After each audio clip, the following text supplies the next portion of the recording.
The circulating reports that the Cabinet Secretary for Treasury is removing 100% of examination fees and invigilation are disturbing, to say the least.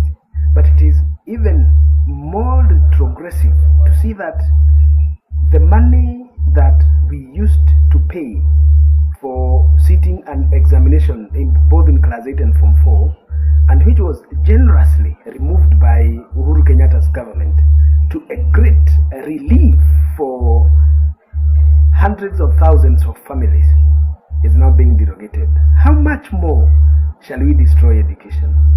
From reducing capitation to descaling the education infrastructure across the country, and now removing examination fees and the money that teachers who are invigilating exams are paid, I do not think education should suffer this more this soon.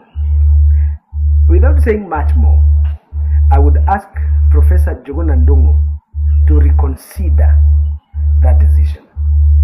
He may not have been a beneficiary of free primary education. Neither was he a beneficiary of free-day secondary education.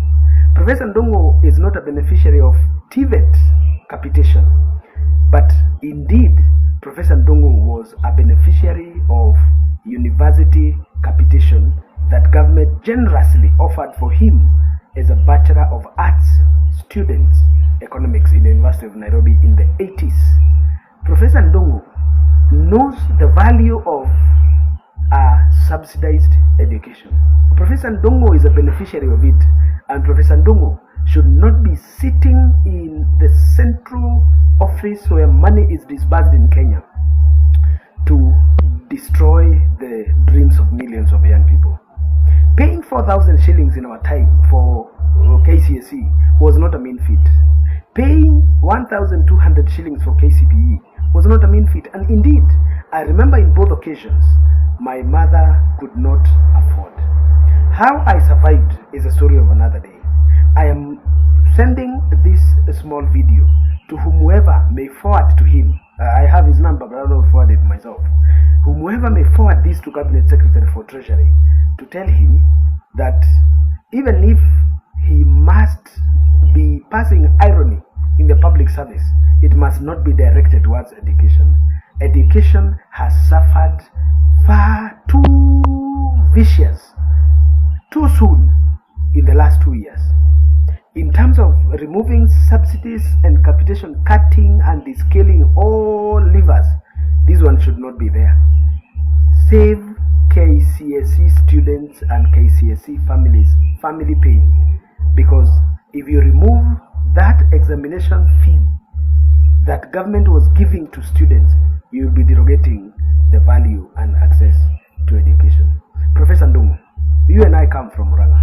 Professor Ndung'u, you and I are born from very, very poor backgrounds. People call them humble backgrounds, but there's a difference between a humble background and a poor background. We didn't come from humble backgrounds. We came from penury, if you would call it. We came from extremely poor. There's a better word in Kikuyu. Ate toimire okeaine, not even venaine. Get this difference, Professor. Remember, your days in that office, someday somehow, will come to an end. Whether it is tomorrow or after 10 years. Remember, Professor, you will be remembered not by the things that you didn't do, but by the things that you did wrong. The things that you will have done wrong will not have been about big corporations, will not have been about debt of a country, but will have been about removing the last bastion that the poor people hid under. Reconsider this decision and don't remove the money that was supposed to pay for examination fees across the country. Professor, have a good time. Professor Njuguna Ndung'u, as you put your pen down to allocate and reassign government resources, which is our taxes, remember, it is better to help one poor man than to disappoint a million rich people. Take that home. Okay, mukirege ithi kuma kadara. Andu matikuonaga riu moragia wathire ku mundu.